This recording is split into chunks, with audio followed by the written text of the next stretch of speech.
রেমাল ঘূর্ণিঝড়টি পশ্চিমবঙ্গ ও বাংলাদেশে আঘাত হানতে পারে বলে এরই মধ্যে ইঙ্গিত দিয়েছে আবহাওয়া অধিদপ্তর। মে মাসে ঘূর্ণিঝড়ের পূর্বাভাস দিচ্ছে দিল্লির আবহাওয়া দপ্তর মৌসুম ভবন। আগাম এ ঝড়ের নাম দিয়েছে রেমাল। আগামী 22 মে নাগাদ আরব সাগর এবং 23 মে নাগাদ বঙ্গোপসাগরে নিম্নচাপ তৈরি হতে পারে।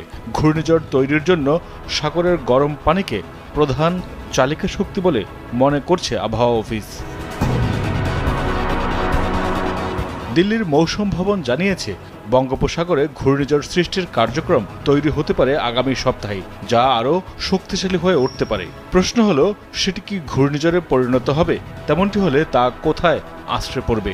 ধারণা করা হচ্ছে 24 মের পর দক্ষিণ পূর্ব বঙ্গোপসাগর ও তৎসংলগ্ন আন্দামান সাগরে নিম্নচাপটি পরিণত হতে পারে গভীর নিম্নচাপে।